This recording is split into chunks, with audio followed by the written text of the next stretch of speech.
Welcome to speed earning dot in. Short term strategies के बारे में हम लोग बात कर रहे थे कि शॉर्ट टर्म इन्वेस्टमेंट के लिए हम लोग कैसे कैसे तरीके अपना सकते हैं। और यहाँ मैं इस तरह की स्ट्रेटेजीज, इस तरह के तरीके बता रहा हूँ कि जो हर एक इंसान को सूट करे, चाहे उसको दिन में 2 बार टाइम मिलता हो, चाहे उसको 3 दिन में 1 बार टाइम मिलता हो, चाहे उसको महीने में 1 बार टाइम मिलता हो। तो पहले 2 तरीके मैं आपको बता चुका हूँ, जिसमें था BTST बदला, बाय टुडे सेल टुमारो।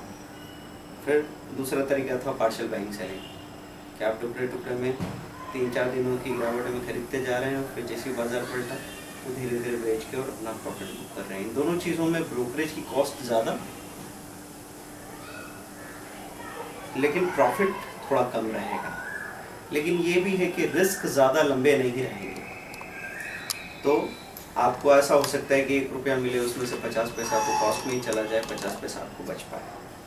अब वीकली बाइंग सेलिंग की बात कर रहा हूँ। जब आपके पास बाजार को वॉच करने के लिए पर्याप्त समय नहीं है और आप रोज़ रोज़ का डिसीजन लेने से बचना चाहते हैं, रोज़ रोज़ के डिसीजन से आप डिस्टर्ब होते हैं, तो इस तरीके को अप्लाई कर सकते हैं। हफ्ते में 5 दिन बाजार तेज नहीं रह पाता। अगर 4 दिन तेजी है तो 5वें दिन उसको गिरना ही पड़ेगा। जिस दिन बाजार गिरता है उस दिन लोग इस डर से शेयर नहीं खरीद पाते कि आगे और गिर गया तो बाजार हम क्या करेंगे। जिस दिन बाजार पलटता है उस दिन विश्वास लौटता है, शेयर शाम तक चढ़ चुके होते हैं और हम उन्हें वहाँ खरीदते हैं। अगले दिन वो थोड़े ही और बढ़ पाते हैं और अगर वहाँ बेचते हैं तो आपका ब्रोकरेज का कॉस्ट भी नहीं निकल पाता, तो क्लियर प्रॉफिट आपको मिल नहीं पाता। इसलिए आपको एक तरीका अपनाना है। सपोज आपके पास 25,000 रुपीज़ है, तो पहली गिरावट में शाम को आप छोटा हिस्सा 30 to 40% की खरीद करें, 10,000 रुपये की खरीद की, जिसमें से 70% शेयर आपके निफ्टी के हो सकते हैं या लार्ज कैप शेयर्स हैं, जिसको हम बोलते हैं प्रीमियम शेयर्स जो हैं। फिर 30% ए ग्रुप के करंट मूवर्स हो सकते हैं। ए ग्रुप के हैं, अच्छे शेयर्स ही हैं, अभी उनमें मूवमेंट आ रहा है तो उनको ले सकते हैं। दूसरी शाम को या दोपहर को ही आप 15,000 रुपये का और माल खरीद सकते हैं। एक दिन गिरावट होती है तो दूसरी दोपहर तक, मतलब मिड सेशन में बाजार हो सकता है अपनी बॉटम बना ले और शाम तक हल्की सी रिकवरी शुरू हो जाए। तो लोगों को यहाँ बहुत धोखा होता है कि एक दिन की गिरावट के बाद दूसरे दिन वो सोचते हैं कि आज बाजार फिर से नीचे खुला, अच्छा हुआ कल नहीं लिया, आज शाम को ले लेंगे, और वो शाम के भरोसे बैठे रह जाते हैं। दोपहर में बिल्कुल डिप बना दिया बाजार ने, एकदम वैली बन चुकी थी।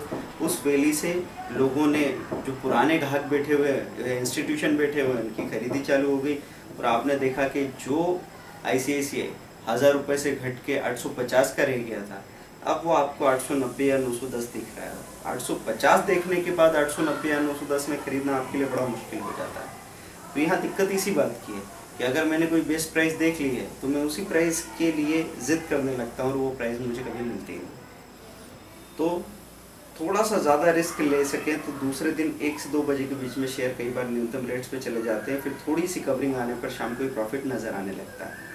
अगले दिन बाजार प्लस खुला तो आप पहली बार वही 30-40% का माल बेच दीजिए और शाम तक, और अगले दिन जब दूसरी तेजी का पिक बनता है, क्योंकि दूसरी तेजी बड़ी होती है, उस वक्त आप आपका 60-70% माल खाली कर दीजिए। आप चाहें तो आखिरी में 20% का टुकड़ा बचा के भी रख सकते हैं, क्योंकि कई बार बड़ी तेजी की लहर लंबे समय तक टिक जाती है और आपको उसी लहर में बड़े बड़े प्रॉफिट्स मिल जाते हैं, जबकि आप अपना मूलधन तो फ्री कर ही चुके हैं।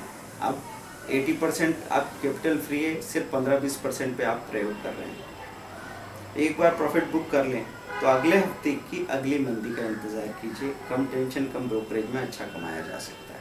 इसमें ये बात ज़रूर समझना आप, क्योंकि एक बार क्या आदमी एक हफ्ते में बॉटम में माल खरीदा, अगले हफ्ते अच्छा प्रॉफिट में बेच दिया, तो तत्काल उसको खुजली होती है कि अब क्या ले लो, अभी सांस ले लो। वीकली सिस्टम फॉलो करते हैं ना, तो जब बाज़ार अगले हफ्ते गिरेगा फिर आप दोबारा अपना वीकली बाइंग करेंगे, दोबारा आप बेचेंगे।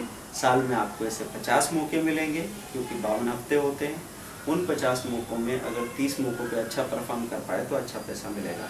आपने देखा कि एडवांटा नई लिस्टिंग है, पावरफुल लिस्टिंग के बाद ऊपर मेंटेन कर रहा है। 1000 का एडवांटा 940 में लिया, अगले दिन 905 में, वो फिर तेजी में पलट के 960 खड़ा हो गया, 945 का स्टॉप लॉस लगा दिया, थोड़ी देर में 984 हो गया। अगले दिन कुछ ही देर में 1004 पे अपर सर्किट हो गया, अगले दिन 1040 खुला और 4 मिनट में 1085 हो गया। आपने वहाँ स्टॉप लॉस ट्रेल करके 1070 लगा दिया, फिर वो स्टॉप लॉस टूट गया, तो आपको 925 का एडवांटा 1070 तक बिका और आपने पूरी अपनी सेफ्टी रख रखी थी। तो ऐसे में आपको 3 दिन में 15-20% मिल गया, लेकिन हमेशा ऐसा मिलेगा ऐसा मत सोचिए।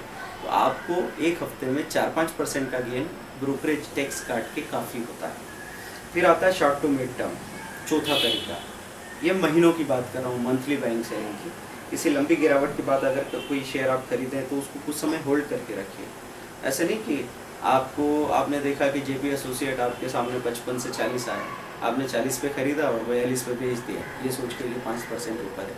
आप उसको महीने भर रखिए, वो आराम से 50 पाउंड बेच सकता है और आपको महीने में सीधा 20% मिल सकता है। तो जैसे 450 से गिर के कभी एडिकॉम 280 चला गया, आपने 300 पे खरीद लिया, तो हमेशा की तरह 340 पे बेच देना गलत है। रुकिए, छोटी मोटी गिरावट में बड़ा स्टॉप लॉस ऑर्डर मतलब आज के लो के नीचे लगा के रख दिया, होल्डिंग अगर हाथ से छूटी नहीं तो वही चीज़ आपकी लंबे समय तक आपको बड़ा मुनाफा दे सकती है। स्टडी करने के लिए, चुनाव करने के लिए और निर्णय करने के लिए आपको मंथली वाले सिस्टम में बहुत अच्छा मौका मिल जाता है। जून जुलाई 2007 में कोई भी ठीक ठाक शेयर खरीदा गया तो अगले 6-7 महीनों में 2 से 4 गुना तक बढ़ गया। ऐसे ही अभी 2013 की बात करें तो 6-8 महीने पहले किसी ने कोई शेयर खरीदा, आरकाम ही हाथ में आ गया, लिया था 60-65 रुपये पे, ये सोच के 70-80 में बेच दूँगा। वो देखते देखते आरकम 55-60 रुपये का 120-130 रुपये पे जाके सांस लिया। कई बार आपको 80-80% तक का मुनाफा मिल जाता है। तो यदि आप बाज़ार को समझते हैं तो हर उतार चढ़ाव आपके लिए अवसर है, अगर आप नहीं समझते तो हर उतार चढ़ाव आपके लिए खतरा है।